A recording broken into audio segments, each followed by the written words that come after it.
fine. Welcome to the Reason Roundtable, your weekly little libertarian chat that comes into your earballs and eyeballs from the magazine of Free Minds and Free Markets. I'm Matt Welch, joined by Nick Gillespie, Katherine Mangu-Ward, and returning special guest star Jacob Ever-Lovin' Sullum. Welcome back, Jacob, and hello, everyone. Howdy. Thank you. Hey. Before we get started, I just wanted to thank everyone out there in Listenerville for all your generous contributions to our now completed Webathon annual fundraising thingy. We raised more than $600,000, which is 1.5 times the stated goal. And many of you said nice and constructive things about this very here podcast. So thank you all for that. Katherine, do you want to issue a robot beep of gratitude? Beep boop. Thank you. It's really good. All right. Let's go to the podcast section of our podcast.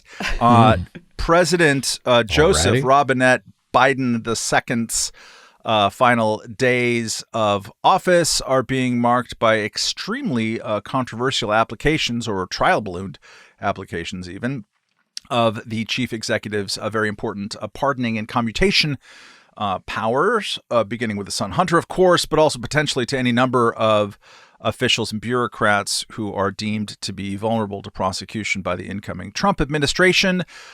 Generating far fewer headlines last week was Biden's actual actions of pardoning 39 federal convicts and issuing around 1,500 commutations for people who had been serving out their federal sentences via home confinement. Jacob, you've been covering the pardoning power of presidents for a long time, and you've been critical of Biden. Can you put last week's numbers just kind of into context and characterize the group that was set free and the process by which it was done? Yeah, so Biden is now close to Obama's total. In absolute terms, this is as of last week, 1,634 commutations granted, whereas Obama's total is 1,715. In percentage terms, though, Biden's ahead. It's like 14%.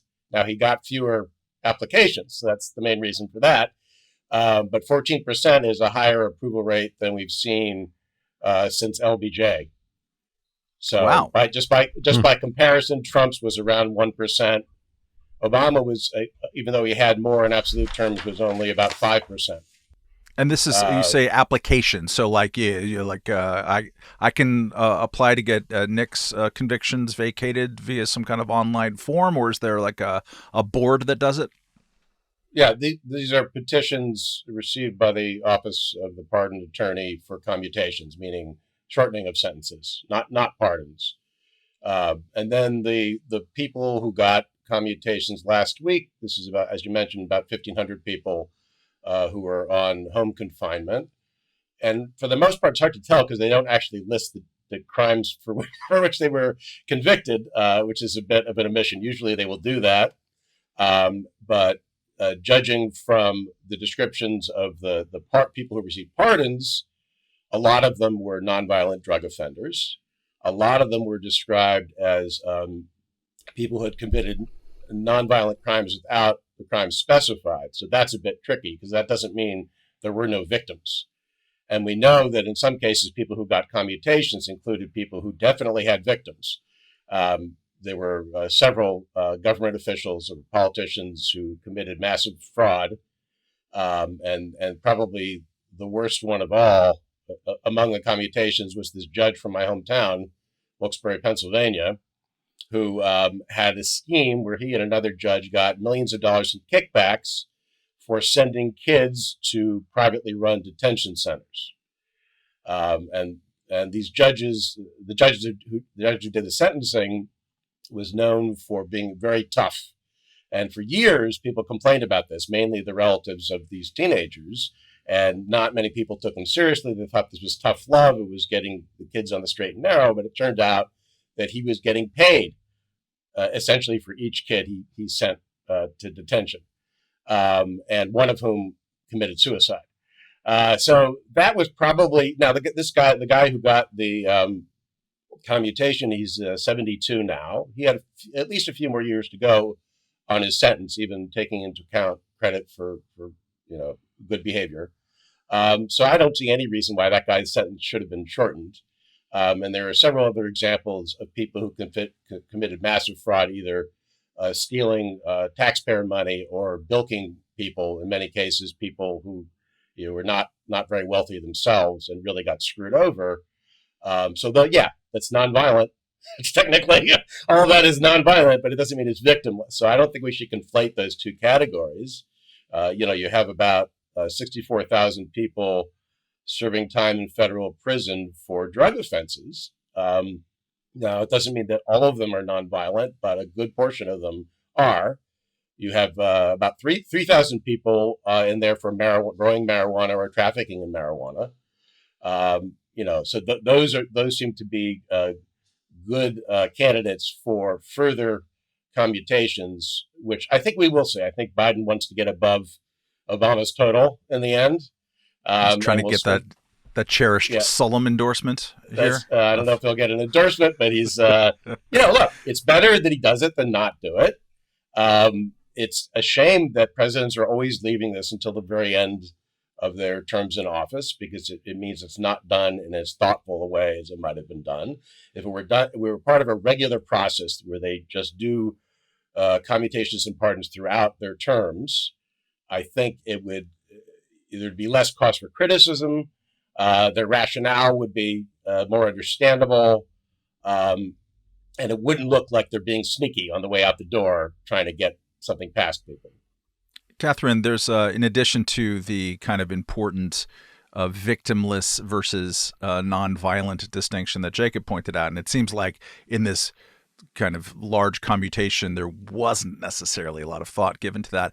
I want you to grapple with something that kind of crossed my radar over the weekend, and people talking about this, which is that there's some percentage, some number of people who plead out or are convicted of the offenses themselves are nonviolent or drug possession or something like that, but that's pled down from the actual crime that they did. And so by commuting sentences or pardoning these so-called victimless and nonviolent offenders, we're actually setting free some thugs out there in the world. What is your response to that line of criticism of using the pardoning power? Yeah, it seems like maybe our system of charging people with a whole bunch of garbage and then letting them plead down makes it hard to know what people might have actually been guilty of. That just seems like it might be a bad system. That's where I am at. Like, yes, of course, as Jacob notes, if you do it all in a rush at the end, you're going to get some some bad apples in with the bunch, although I guess they're sort of it's a whole barrel of rotten apples. I'm not sure how that metaphor works. One bad apple don't spoil the whole bunch, I believe Michael Jackson taught us. Yes. Well, that's a person I would like to take moral lessons from. Who managed not to get charged, right? Or rather convicted, excuse me. Yes, Nick is taking the Peter Suderman role of extending the jokes. Go on, Katherine. Yeah. It's okay. I miss Peter, so it's fine. Which also are not really jokes, to be honest. So what I am saying is it would be best if in our justice system we charged people with the thing that we thought they were guilty of and then tried to figure out if they were guilty of it. Can I highlight one person on the list? Jacob is quite right that the Kids for Cash judge is probably the most egregious, but I would like to point out Rita Crundwell, just Great mostly name. because she sounds like a Roald Dahl villain of some kind. Which she was a former Dixon city comptroller who embezzled $53.7 million, including money used to buy quarter horses, which I don't know exactly what that is, but it's a fancy horse. They're quarter-sized horses. It's half of a half horse, I think. Half of a half horse. Okay. $2 million tour bus, jewels, furs, and multiple homes while the city struggled to pay for infrastructure. Hashtag goals. I mean, Rita Crundwell probably should have served the last 4 years of her 19-year and 7-month prison sentence. I was going to add Jimmy DeMora, who is a former Cuyahoga County commissioner in northeastern Ohio, who had been resentenced to 2022 to 23 years for a bunch of bribes as a political, he got like $250,000 worth of bribes to, feather the nests of his various friends and compatriots up there. And he was on home, confinement. So why not keep him there? He's sick, etc. But I don't know. That's when you break the public trust, especially because we're not talking about people selling nickel and dime bags of weed or something like that. We're talking about people who were either elected or held high office where they were dealing with public finances. And for me, the question with Biden, and this is true of a lot of the stuff that he does, especially as he goes down the tubes before Trump takes over, the rhyme and reason just seem to be completely missing to all of this. I think it's good that he's commuting or pardoning, drug offenders. I think that makes sense, and I would love to see a coherent statement written by somebody around him to explain exactly why they're doing this, and not just that it's okay, I'm out the door and here's a final act of grace, but this is why we need to change the laws that I, Joe Biden, worked virtually all of my career to make and intensify over the years. I think that would be a great legacy for a guy who really kind of has sucked as a president. No, he didn't accomplish anything on the front end of any of this, right? So he campaigned on eliminating mandatory minimums.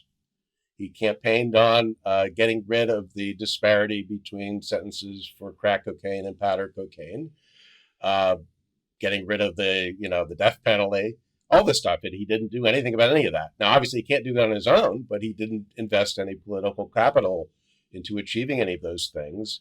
It's better to not have people going to prison for ridiculously long periods of time to begin with, rather than having to come in after the fact and say, you know what, that was too long, or in light of your rehabilitation or whatever, as opposed to it's just too long. It was too long to begin with. To my mind, any sentence at all for a nonviolent drug crime is too long. But Biden claims to think that the sentences that he supported throughout his career are too long, right? So it would be nice to have some actual statutory reform that prevents that from happening in the first place. Yeah. He also didn't do anything about the people on federal death row. I mean, he effectively paused executions, but that remains to be seen if he addresses that, because Trump is fond of the federal death penalty and is not afraid to use it. So if Biden is trying to make some kind of statement, that would be a place to look for before he leaves office. I wonder. Trump is fond of the death penalty for drug crimes as well. That's right. He wants to execute drug dealers, which seems, somewhat inconsistent with his position that, people are getting unfairly long sentences for drug trafficking. He actually made a big deal out of that first time around when he ran against Biden. And then when he thought Biden was going to be his opponent this time around, he kept attacking him from the left on drug policy. Even though, I don't think Trump really is sincere about that, except maybe in particular cases. There are people that he gave commutations to that he maybe felt bad for sincerely. But it's completely incoherent to say, on the one hand, it's wrong that people get a life sentence for a nonviolent, first-time nonviolent drug offense, but actually we should be executing. So that's Trump's position. That is a shorter sentence in a way. I'm sorry, Catherine. I didn't hear you. That is a shorter sentence in a way. Yes. Yes. Let's continue on the theme of Trumpian incoherence when it comes to things criminal justice. Last week, there were two bits of news that were associated with the January 6th, 2021 riots in the nation's capital on the day that the presidential election of 2020 was being certified. First was Trump again saying in interviews that he will likely be pardoning some of the January 6th convicts on the his first day in office, and also that some of the members of Congress's own January 6th Select Committee should go to jail for their work there. The second bit was the release of a long-delayed Justice Department Inspector General report about January 6th that found that there were 26 FBI informants at the Stop the Steal rally, 17 of whom got inside restricted Capitol grounds, and 0 of which were prosecuted for any of that. The IG report also stated that none of them were actual FBI undercover agents, so they weren't on the payroll, and also that they did not play, according to the report, any kind of organizational role in the riots. Jacob, Congressman Thomas Massie, who for years has been pressing the Justice Department to cough up this information, he reacted to the IG report as follows, quote, "Today's shocking DOJ IG report provides Donald Trump with all he needs to pardon J6ers on day one. I urge him to do so." Is he right, do you think? Well, no. First of all, these informants did not commit violent crimes. According to the report, most of them did enter either the restricted grounds or the Capitol itself, which is a misdemeanor, several misdemeanors potentially. So the fact that they weren't prosecuted at all, I think that's troubling. But you've got a whole bunch of defendants who were charged in connection with the Capitol riot who did commit violent crimes, who assaulted police officers, for example. So the fact that these guys didn't get prosecuted for wandering around in the Capitol, does make it seem like the people who were prosecuted got a raw deal, if that's all they did. But it doesn't indicate that people who actually committed crimes of violence or vandalism or what have you, that they should be let off the hook or should be pardoned. Nick, how do we feel about there being 26 law enforcement officers there? Just in general, kind of against the backdrop of, so many different cases in which actual FBI employees have been involved with, the plot to kidnap Governor Whitmer and other people. That was so, it was so absurd. And the way that case fell apart, because it was like, it's always, on some level, it always seems like it's government agents trying to, get the other government agent who's also undercover to commit the crime that then they can blame on a bunch of other people and arrest people like the four of us. But I'm mostly disturbed. I'm very disturbed by, first and foremost, the absolute breakdown of law enforcement, doing its basic duty on that day.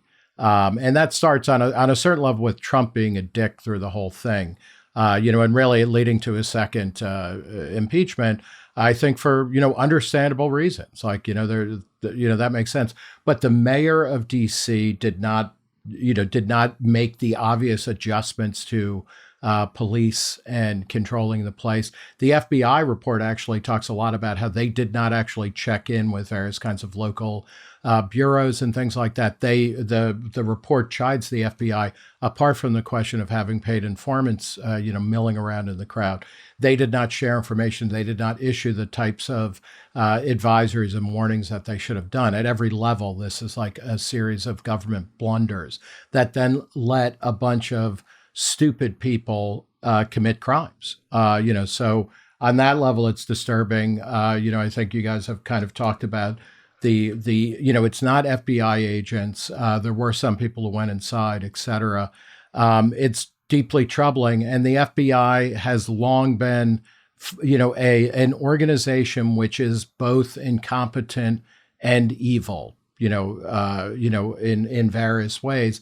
And it needs a thorough cleaning out. It needs a thorough kind of rehabilitation and restoration to do something like it's supposed to be doing, but do it legally and do it smartly and competently and efficiently. And what I worry about is that, as bad as it is, what we're looking at coming in is not going to change the dynamic. It's just going to allow for a kind of a weaponization against people that Trump dislikes. So that's what concerns me the most here. Katherine, incoming Vice President J.D. Vance reacted to this by saying, "For those keeping score at home, this was labeled a dangerous conspiracy theory months ago." Is he right? It depends on what you mean by this. I think this is the issue here is immediately after January 6th, I think while it was still going on even, all of the possible theories emerged right away, right? Because it was such a remarkable event and everyone was looking. So was it Antifa who was doing this? And it was all, you remember that? There was like a whole big conversation Tucker about Carlson had that theory among others.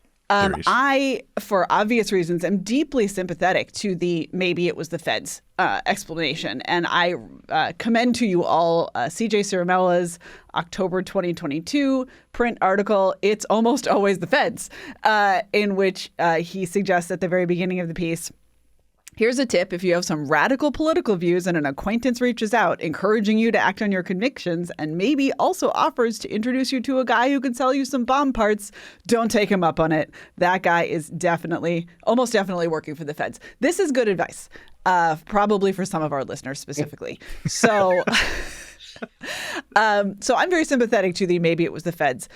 I do not think what is in that IG report validates the idea that this was in some way an operation that was encouraged, coordinated, or planned by the FBI. And I think that that is an important distinction. Yes, there were a bunch of informers of probably varying degrees of reliability and officialdom and paid status lurking in that group. That is absolutely not the same thing as the FBI did January 6th. And I think that that's, when we were talking about like, hey, maybe we shouldn't go out there and say this without any evidence, that was a reasonable position. So I don't think it gets us all the way there. In investigation and congressional investigations about this, Christopher Wray, outgoing director of the FBI, danced around this too. Like he refused to flat out say there's yes, no there agents. were. He kept saying there were no agents, and that does seem to have been true. But that they weren't involved in the planning, et cetera. And this goes back to the mega problem with a lot of this. A lot of what's going on in a citizens' relationship to government is that people are they're lying or dissembling, and especially when you're talking in front of Congress and you're part of the government, it shouldn't have to be some kind of like arcane, video game or something where you have to ask the question in exactly the right way to unlock the golden answers. It's like we're all fucking adults here. And it's like, if you want to be a Jesuit, fucking, join the priesthood. But like, if you're talking in front of Congress, just, a little plain speaking would be very appreciated in all of this. I think I don't think the evidence shows that it was an FBI plot. I don't think it was a plot, generally speaking, a plot at all. I mean, if you look at all the evidence of what the charges ended up being, what did people actually do? You look at all the video.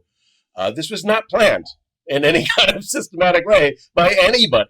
Now that contradicts, obviously, people who say it was an FBI plot with, instigators and government-paid instigators, but also contradicts the government's theory, the way, in particular, they pursued the cases against the Proud Boys and the Oath Keepers, where they portrayed the riot as a thing was planned from the beginning that was basically executed by these groups, and that it was an insurrection with a particular aim in mind. And this, if you look at the evidence against those defendants, at least half the time they had no idea what they were doing. These are the relatively organized people I'm talking about. Most of the people were not organized at all. But even among the people who were charged with sedition, there's a lot of dubious assumptions in those cases. And if you're talking about potential presidential clemency, I think there's a good argument that those guys got, excessively severe sentences.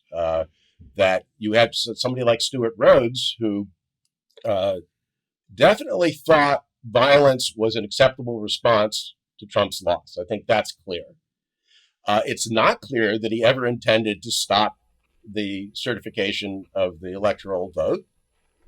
In fact, the jury did not convict him of that.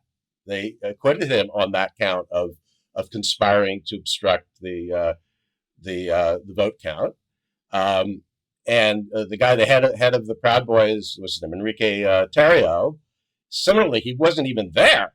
Not only didn't participate in the riot, he wasn't even on the grounds at the time. And it's not clear that he had a specific plan to disrupt that ceremony. So in sentencing them, even on the judge can take into account conduct for which they were acquitted, which is a really troubling practice. And basically, the government portrayed them as the people who caused the riot, which is absolutely not true. If they had not existed, this still would have happened. So they wanted to present this as an insurrection that was planned by particular organized groups, and I just don't think that's true. And the sentences they got reflected this idea that this was an insurrection that they caused, wouldn't have happened without them, not true, and that it wasn't a carefully thought out insurrection, which is not true either. I also think. Sorry, go ahead. I also think this gets us back to what we were talking about at the very top of the podcast. I mean, Trump was asked about the 900 people who had pleaded guilty in connection with the attack, but weren't accused of any, assault of police officers or anything like that. And he rightly says they were probably pressured to take those guilty pleas. And he says, I know the system. The system is a very corrupt system. They say to a guy, you're going to go to jail for 2 years or for 30 years. These guys are looking. Their whole lives have been destroyed. For 2 years, they've been destroyed. But the system is a very nasty system. Not wrong. Like, where is the lie? But also, but these are very nasty guys. A really good illustration of that is what happened with this charge that they brought against about a quarter of the people charged in connection with the riot were charged with obstructing an official proceeding, meaning the congressional ratification of the election results. That was the official proceeding. And there's certain intent showings you have to show. It's just some guy who just wanders into the Capitol maybe didn't have the requisite intent. But they brought that charge against about a quarter of the defendants, and the Supreme Court said, you can't do that, basically, that under the law that has that provision, which is the Sarbanes-Oxley Act, it was aimed at financial fraud. And the Supreme Court said, unless you can show that this person was actually trying to prevent some kind of evidence from being available to an official proceeding, people cannot be guilty of this crime. Now what happens after that decision? Shockingly, probably not much of anything. Even though a bunch of people pleaded guilty to this, a bunch of people were convicted of this, what happens is that the appeals have to make their way through the system. So some people might have that charge dismissed, but that doesn't mean their sentence will necessarily be changed because they have other charges that either were brought against them, or in the case of people who pleaded guilty, can now be. This is part of the plea deal. If that it specifically says if that charge is thrown out, and that's a felony punishable by up to 20 years in prison. If you get rid of that, we can bring other charges against you that we didn't bring before, right?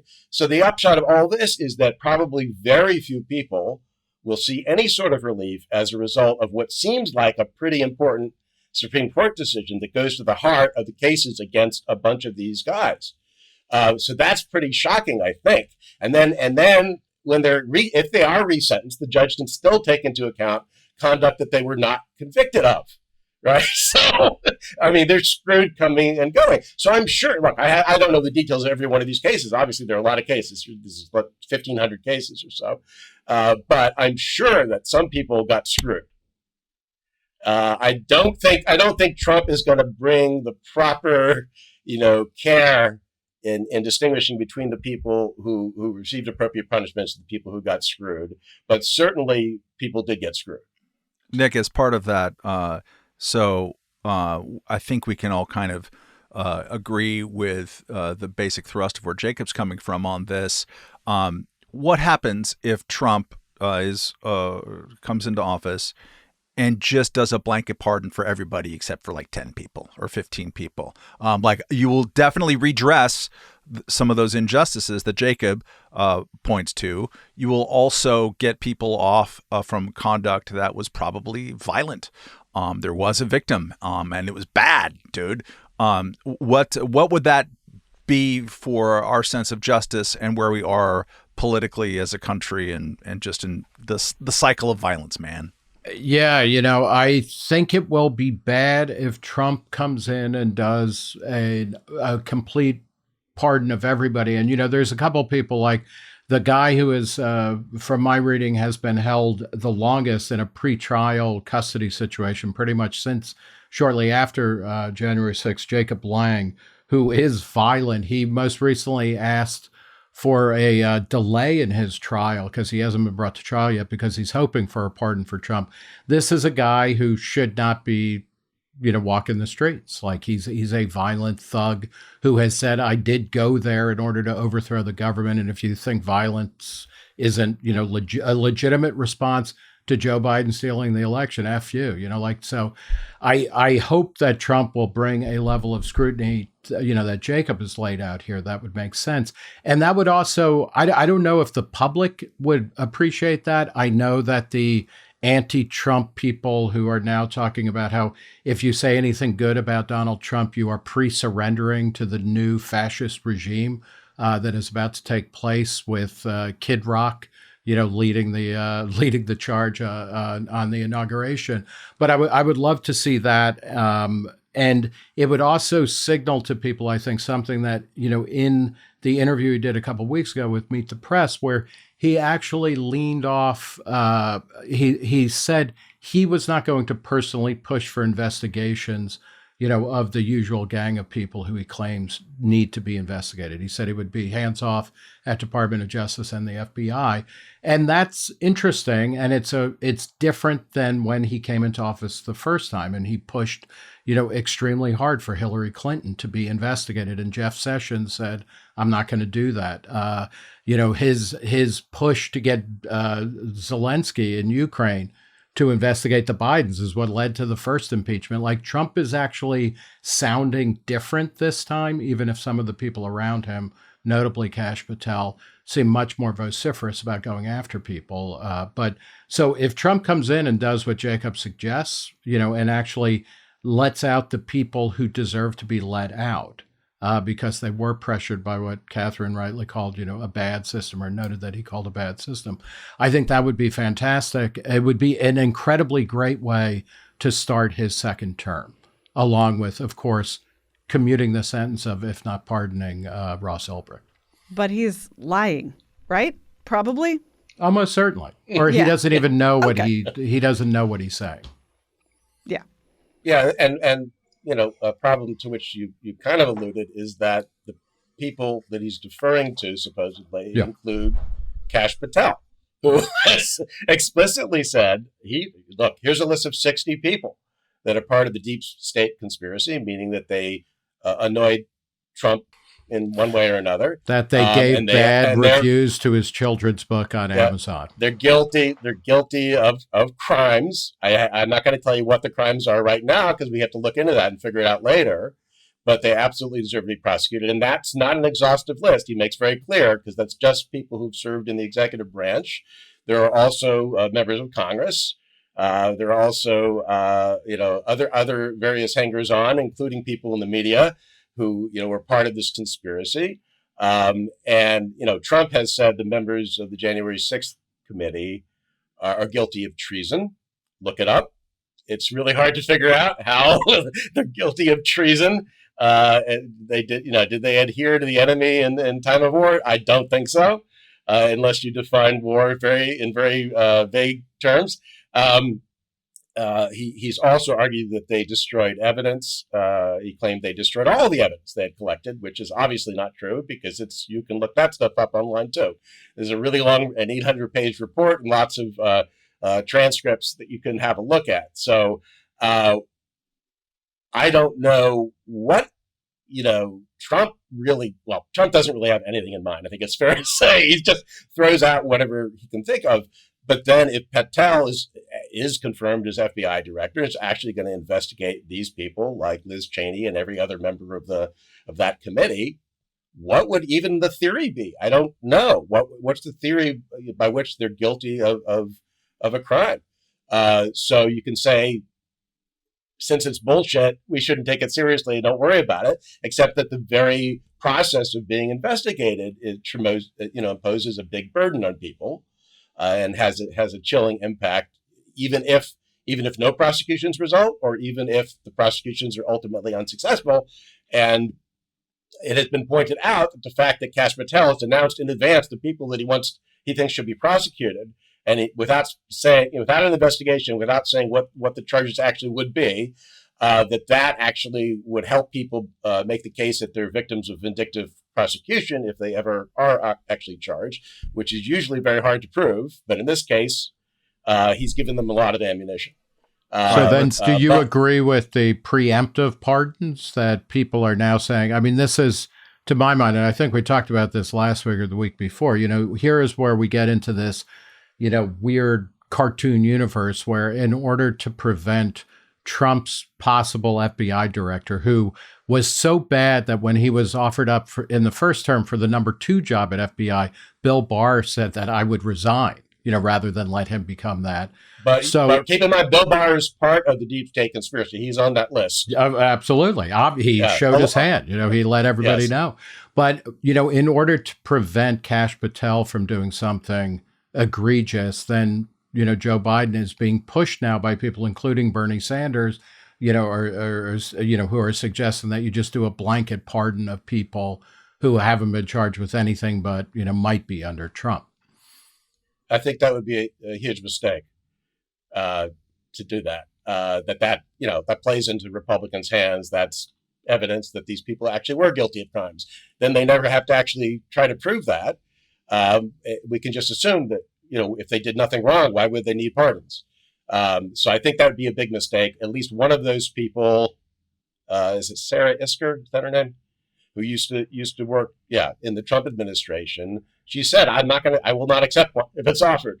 And for that reason, that legitimizes these claims that we committed crimes when in fact we didn't. Maybe what we need is a blanket preemptive pardon of everybody.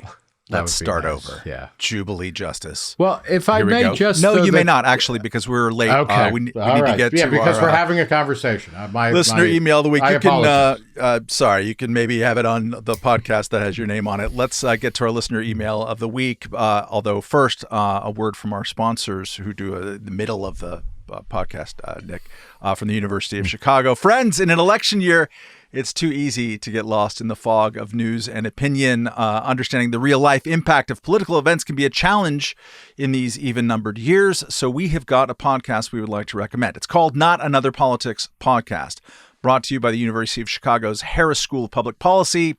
Not Another Politics Podcast provides clear, research-driven perspectives on the biggest issues of the day. Get the insights you need to truly understand the political landscape. No spin, just facts.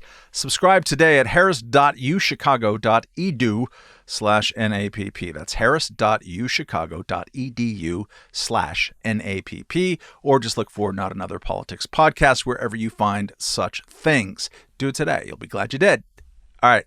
Reminder, please email your brief queries to roundtable@reason.com. This one comes from Brenner Roth, who writes, in part, I am personally for involuntary commitments to mental institutions in extreme situations. Obviously, this system would be ripe for abuse and should be monitored and regulated, but the opposite side of the issue is that insane people walk around the streets causing daily havoc. So my question is, would Jordan Neely be alive if he was involuntarily committed to a mental institution? I am personally in favor of Daniel Penny being acquitted, since this violent altercation was an output of the system in New York City of ignoring these issues, and then individuals get caught in the crossfire. This also seems to have made prisons the pipeline for mentally unstable persons, so we seem to jail a lot of these people one way or the other eventually. Nick, you are a mentally unstable person walking through the streets of New York City. But no, take the subway, And you take the subway. But no, as someone who lives in New York City... Michael Jackson impersonator. What do you say about involuntary commitments to people who are obviously jabbering lunatics who seem they might be threatening? Yeah, I think it's a great question, and I'm really curious to see how in the 4 squares that are showing up on the StreamYard thing, the lower half, I think I know they're going to be different than the upper half, although, Matt, I won't pretend to speak for you. There's a law in place where, you put somebody away for a very limited period of time if they are a harm to themselves or others. And I know people who have gone through this process, and it is used, it can be abused. And in the past, the history of psychiatric hospitals in America is in very large part this type of power, which was broader in the past than it is now, being abused to kind of get rid of people who are problematic to their families or to their employers or to society in general and things like that. But I think that a wisely used and a strictly scrutinized use of things like the 5150 laws in California are helpful. And that, when you think about somebody like Jordan Neely, it's hard to say, would he be alive otherwise? I mean, it's not the system that failed him as much as he was on a train car with Daniel Penny. That's really the difference in that particular case. But this is a guy who was in and out of institutions, in and out of surveillance, and the police state, the carceral state, and it didn't work. So the system as it is doesn't work very well. But on the more, or certainly didn't in his case. But in that case of involuntary lockup, for people who are showing a threat to themselves or people around them, I think we have a basic, the idea of a system, to paraphrase Donald Trump, that actually makes sense. And then the question is, how do you build out on that so that people who are mentally ill and are in a state of mania or duress or whatever, where they are temporarily not capable of making rational decisions, how do you get them to a point where they can be like that? Jacob, you've covered this a time or two in your life. What say you to the emails question? There's not a satisfactory answer, but we should not understate the problems with abusing what is an unprovable hypothesis about any given person. He's behaving in a bizarre way that people find disturbing, and we surmise that something's wrong with his brain, that he has some kind of psychiatric condition, that he meets criteria that are laid out in a book, and therefore he's going to be eligible to be locked up, not for any crime that he's actually committed, but possibly for crimes that we are afraid he might commit in the future. So it's a kind of preventive detention, but based on criteria that really have very little scientific validity to them. So that's tremendously dangerous to civil liberties for, I think, obvious reasons. At the same time, I lived in New York City. It's not fun, especially if you have little kids, to be encountering these people on the subway or the streets. And I asked Thomas Saz about this. What do you do with such people who are shouting or angrily gesticulating and shouting and seem like they could be threatening? And his response was, if they commit a crime, then they should go to jail, otherwise not. And there are certain crimes that don't require actual violence, that are things like menacing, harassment, or whatever that people could be charged with. But then the other side will say, now you're putting people in prison who actually belong in a hospital where they can get treatment. But again, it's in a hospital for a condition that is not objectively verifiable, with treatments that mostly make people more manageable, don't actually cure a purported disease. So no solution is satisfactory, as I said, but there's a tremendous danger to liberty if you're going to say that people who behave in odd and disturbing ways, we should lock them up. Katherine, how do you split this hair? I am, as Nick guessed, more on the Sullumian, Sazian end of the spectrum, if that is an end of a spectrum. Listen, ultimately, a lot of what is happening here is that we are putting people in. We are depriving them of their liberty. We are locking them up, and the distinction between mental hospital and jail, I think, is secondary here, for the sin of not having, as Mike Riggs put it in the debate that we ran on this topic, curtains to hide their faults. And so I think at least part of the answer here is like the thing that people are objecting to in most of these cases, in many of these cases, is the public nature of the mental illness. And that is something that is subject to solutions that don't violate people's liberty. We can make it easier to build. We can make it easier to create voluntary and kind of community systems that support those people. But I think that it's just like, it is not a hypothetical that this power of involuntary commitment, and especially indefinite voluntary commitment, can be abused. In the 70s, state mental hospitals had 3 times as many people as are currently in federal prison when the population was 60% of what it is now. That is just a massive, massive, massive infringement on people's liberty. And in many of those cases, they were people who, as Jacob said, perhaps hypothetically might commit a crime or do antisocial behavior and had not, in fact, done anything wrong. I just think we are in a little moment where even many of our libertarian friends are feeling kind of law and ordery about some of this stuff. And I think it is very, very important to keep in mind why we opposed that when things seemed more peaceful, because those reasons still apply. I would commend people to read, just on a factual basis, regardless of what you think of his argument, a piece that Josh Barrow wrote on his Substack over the past week or two about the case, drawing from reporting in New York Magazine that really drilled down into Jordan Neely's life. Couple of details that are of interest to the conversation. One is that he actually got pretty good care at Rikers. This is not what we generally expect to ever happen, but that they put him on meds. I guess he's schizophrenic. I'm not exactly sure of the thing, but they put him on meds, and they described him as being kind of a model prisoner. Usually people have a real bad time there because it's Rikers. But that he was friendly, he was engaged, he was like involved with his own kind of sense of recovery and mental health. All the sweet things that you've heard about the guy in other contexts were coming out there. And then when he eventually left, he was diverted to a mental institution to in exchange for so that he wouldn't have to serve at Rikers for assault, right? The condition was like, okay, you got to go there, check into this mental institution, and we won't put you in jail because he's assaulting people, including I think a 67-year-old woman. Not great. So he went to the mental institution, but then they kept the door unlocked and he walked out. And so at the time of the incident that ended his life, he was wanted on warrants for having escaped this, but they didn't put a lock on the door. So in Josh Barrow's argument, you should put a lock on the door in that case, and then something might be better. I don't know if I necessarily agree with that, but it's kind of interesting that at least for a moment, he seemed to have, and I'm sure Thomas Saz would love this, have medicated his situation so that that he was improving.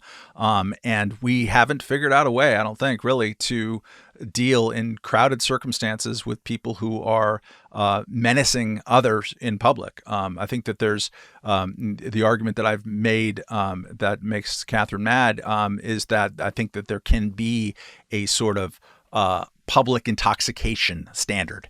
Like if you are just behaving so erratically that it seems as if you are menacing people, I think that it doesn't necessarily mean we'd lock you up and throw away the key of anything, but we can take you out of that situation, or the local law enforcement can just physically remove you at that moment and go talk to you over in a corner. I think that is a reasonable standard to have, but I understand that good people could disagree. Yeah, I mean, I think it's important to stress that, the rules on mandatory or involuntary commitment, which if somebody's picked up on the street, it's not like they're getting sent away, to Willowbrook or Creedmoor or, one of these horrifying snake pits of the past for their life. It's for a short period of time. And it's not simply odd because they're acting odd and disturbing. It's because they are articulating or they represent a clear threat to themselves or the public or other people around them. And that helps to limit this type of stuff. It's also true. I mean, I think, I'm very Sazian. I feel like Saz and Foucault, Irving Goffman and R.D. Laing, all of whom articulated a very overlapping, distinct but in the same direction critique of the medicalization of society and the psychiatric state and how that gets used as cover for all kinds of coercive behavior. We also have to update some of that with, the ways in which modern antipsychotic drugs work and other types of things help people to manage their demons, whether you believe they're demons or blood chemical imbalances and things like that. You don't have a right to necessarily, and I don't think that Jordan Neely should have died. And unfortunately, if he had been on like the next car down, probably he would still be out there on the streets, and Daniel Penny would never, have gone to see the Army-Navy game with J.D. Vance and Donald Trump, and we wouldn't be talking about this in this particular instance. But he was saying to people in a menacing way, I don't mind going to jail and getting life in prison. I'm ready to die. I don't know that you just say, okay, well, the proper response to that is to, get off and move to the next subway car. Right. All right, let's get to our end of podcast, what we've all been consuming in the cultural arena. Katherine, why don't you lead us off? Sure. I am reading the new Haruki Murakami book, The City and Its Uncertain Walls. I will be doing a little mini review of it in the next issue of the magazine, but it is a Haruki Murakami book. And so if you like those, you should read this one. It doesn't feel like anything particularly new for him, but I, for one, am utterly delighted to sink back into the very, very kind of beautiful, delicate, dream-like world where you just hang out in a library and try to figure out whether your real self and your shadow self are the same person or two people and which one is the real you. Like, that's all. That's the kind of book that you can do. I do think, as is suggested by the title, there is like some kind of metaphorical use to be had here of the idea of the city and the self, and sort of where you are is who you are. And so it strikes me that it's relevant for our immigration debate, although only in the most lightly beautiful and poetic and metaphorical way. So The City and Its Uncertain Walls, Haruki Murakami, for people who already like Haruki Murakami. Nick, what did you consume? I watched Will and Harper, which is a documentary featuring Will Ferrell and Harper Steele, who's formerly Andrew Steele and served as the Saturday Night Live's head writer while Ferrell was on the show. And then he also co-wrote a couple of Ferrell movies, including the bizarre one, Casa de Mi Padre, where Will Ferrell plays a Mexican aristocrat or land baron. It's a very odd and funny movie. And more recently, the Eurovision Song Contest, The Story of Fire Saga. So during the pandemic, and then Andrew Steele starts transitioning to Harper, and he gets in touch with Ferrell, who he was close with, and they end up going on a road trip from New York to California. And it is on a certain level, and I think there's going to be a lot of products like this where it's almost like they are light emanating from the dying planet that was the kind of peak of woke America. Where people, there were things still in the pipeline that are coming from a world that seemed to have ended with the election of Donald Trump for the second time and everybody proclaiming the end of woke. What's really good about this movie is that, first off, Harper Steele transitions in middle age. And it's a beautiful, nuanced, weird, and very, at times, ugly story of transition in middle age. And it's a beautiful road movie. They go through America and they eat like a 72-ounce steak. In Amarillo, they go to the types of haunts that, as Andrew Harper would like to drive around the country. He's originally from Iowa and would just stop in small towns and go to dive bars. And then once transitioned, she doesn't feel comfortable doing that. And so they try that out a couple of times. And it's just, her family is involved. It's just one of the best things that I've seen in a long time because it gets away from the stark ideological battles where either, at the beginning of this process when South Park was, making fun of the way that everybody had to say that Caitlyn Jenner, was brave and, outstanding or whatever. We went from, being able to kind of have a discussion about this to people moving to the furthest corners possible and either saying like you are a pedophile and a child abuser if you believe in transsexual, ideology or whatever we're calling it, to you can only lionize it. This is a great beginning to start rehumanizing that conversation and bringing it back down to, the human level. Very good. Jacob Sullum, what did you consume? There is a really interesting documentary on Hulu about the Stanford prison experiment, which anybody who's taken Psych 101 probably read about that. And the way that Phil Zimbardo, the psychologist who put this together, has presented over the years is quite misleading in several important respects. The documentary is sort of a roller coaster because initially you're like, oh my God, Phil Zimbardo is totally full of shit. And like everything they ever said about this experiment was a lie because it's very heavy on criticism at the beginning. He gets his own licks in responding to the critics. Then ultimately, I guess this is a spoiler alert, not really. He's dead now, but he was alive at the time that they made it. And they go back to him with very specific questions. And he was like, I've already responded to this criticism. So now the edge really goes to his critics by the end of it. But it's just a very interesting exploration of what did this thing mean. They took a bunch of students. They said, you're the guards, you're the prisoners, go. And I think the best way to think about it, as I think somebody in the documentary suggests, is that this is improv. This is like a improv for a week or two. And certainly some of the people who were guards, one guy in particular who was like the meanest, nastiest guard, presented it that way, that he was just playing a role. But of course, he could be rationalizing his own egregious behavior by presenting it that way, which is the way what Zimbardo says. But a bunch of these subjects, they follow up with them, many years later, have really bad feelings towards Zimbardo, that they felt like they were misled, that he didn't describe his methodology accurately. In particular, there's a dispute about the extent to which he pushed them to be mean, as opposed to simply saying, you're the guards and you're the prisoners. There's a recording of a briefing that he gave them before the experiment started, where he does seem to be suggesting that they should be punitive. They couldn't actually be violent, like they couldn't, physically abuse the prisoners. I think probably the way it was presented is that ordinary, decent people, given when they're assigned roles, even if they're fake roles in basically a kind of improv, they do things they later are ashamed of, whatever. And then when the whole Abu Ghraib scandal came out, Zimbardo was on TV all over the place. He was a huge publicity hound. That's very clear from this documentary. But he was very glibly saying, "See, I showed you why this sort of thing happens." Why now?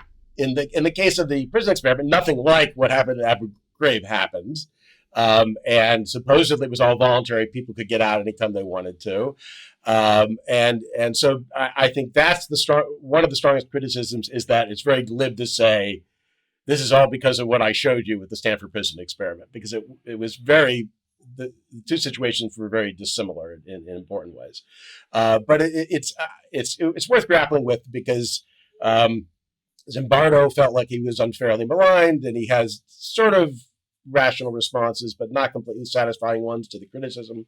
The critics think they've completely demolished this study in terms of what it shows, about people generally. But you can make the call for yourself if you watch it on Hulu.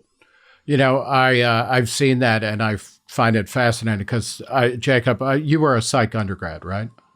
Yeah. Yeah, as was I. And, between that experiment, the David Rosenhans on being sane in insane places, and the Stanley Milgram, the shock experiments in particular, these are like three massively epic, like long tail studies that all have kind of dissolved upon closer inspection, because it turns out that, the guys running them faked a lot of the data or left out data or simplified things or changed the stories about stuff. They were run really poorly. I mean, in a way, they anticipate the replication crisis that continues to bedevil social psychology. And I think the prison experiment itself is fascinating. And then, when Zimbardo came back, during Abu Ghraib, I was like, oh, wow, that's really interesting. And I went back and looked at all of the new research, and it was like, fuck, it really, what happened in Abu Ghraib is terrible, but it's not clear that he's the guy we should be talking to figure any of that out.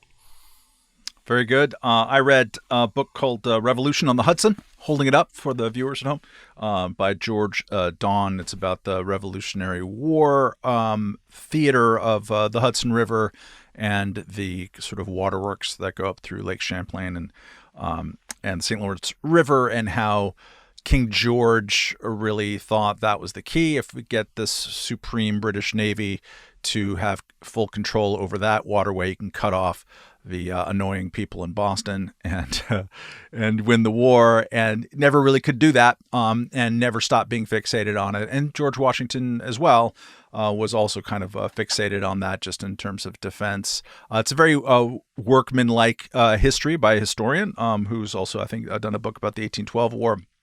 And of interest, I haven't actually read all that much about the Revolutionary War, and have been looking into it lately and having fun.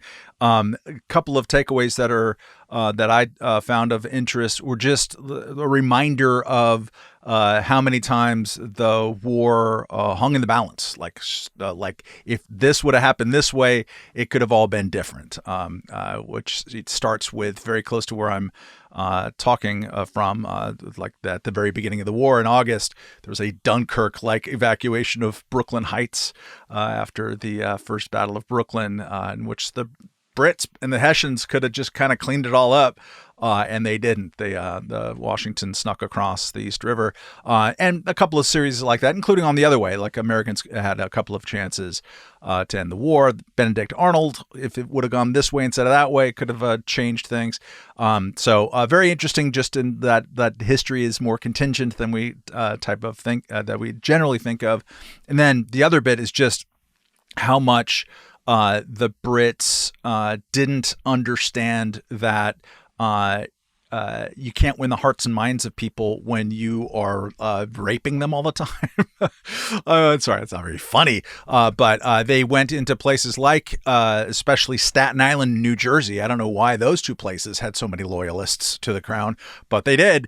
And they sort of just assumed that they would have all of those people be really excited to fight for the Redcoats, but they really treated those local inhabitants like human garbage, just pillaged them, acted awfully, also used terror as an outright weapon on a lot of different villages, committed atrocities. And so they weren't ever able to get any serious fighting force on their side. And in fact, they provoked a ton of opposition, and especially along kind of Hudson Valley area. And that's what turned the Battle of Saratoga, which was a decisive point, was a whole bunch of people, militiamen, came out of nowhere and just said, screw you guys for acting like such atrocious dirtbags.